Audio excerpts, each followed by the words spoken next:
Hi there, and welcome to this day in history for November 22nd. November 22nd is the 326th day of the year in the Gregorian calendar, with 39 days remaining until the end of the year. In the ancient astrology, it's the cusp day between Scorpio and Sagittarius. In some years it's Sagittarius, but others Scorpio. See your local ephemeris for more information. And now to history. We're going to start in the year 1718, when the pirate known as Blackbeard was killed off the coast of North Carolina. On November 22, 1783, John Hanson, the first president of the Continental Congress under the Articles of Confederation, died in his home state of Maryland. Hanson is sometimes called the first president of the United States, but this is a misnomer since the presidency did not exist as an executive position separate from Congress until the federal Constitution created the role upon its ratification in 1789. This is the birthday of automotive designer Harley Earl, born November 22nd, 1893. He introduced concept cars, and the concept car that would eventually become the Chevrolet Corvette. He introduced the tail fin to the design of cars, and he lived to the age of 75.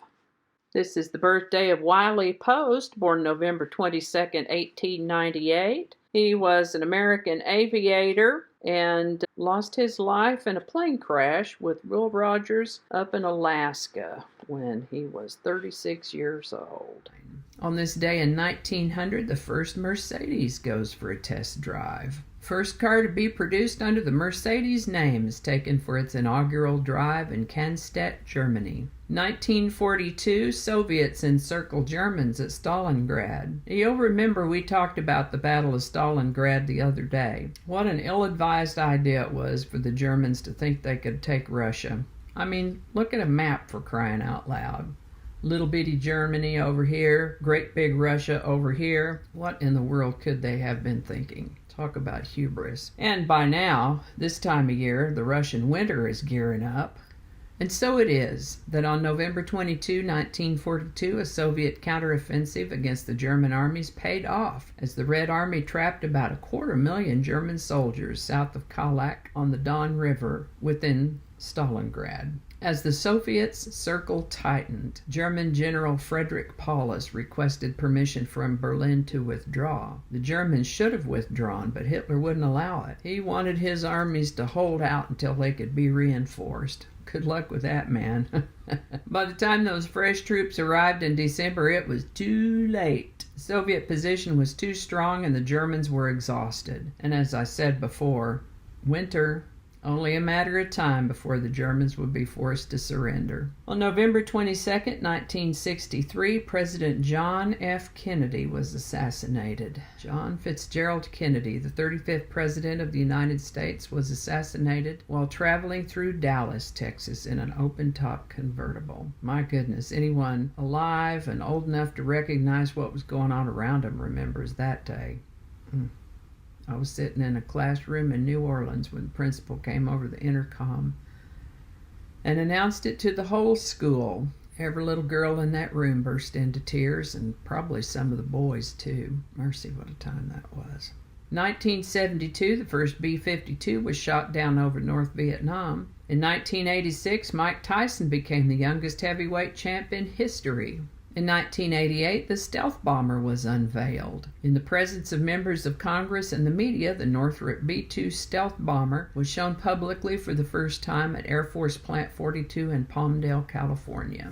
In 1990, Margaret Thatcher resigned, the first woman prime minister in British history, announced her resignation after 11 years in Britain's top office. And in 2005, Angela Merkel became the Chancellor of Germany, also the first woman to hold that position.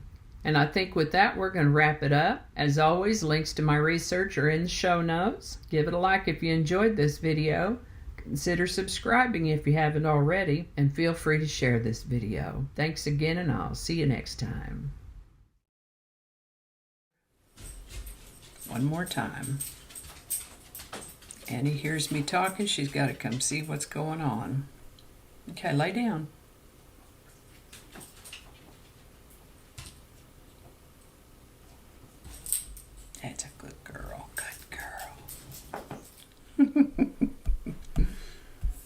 Let's do that one again.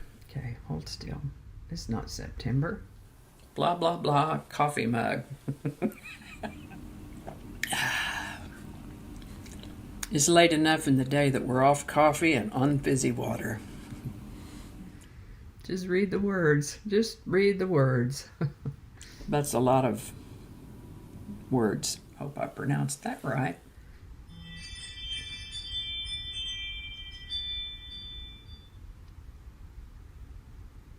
It's either a squirrel or the wind. It's very windy today. Who knows what evil lurks in the hearts of men? She's not a man.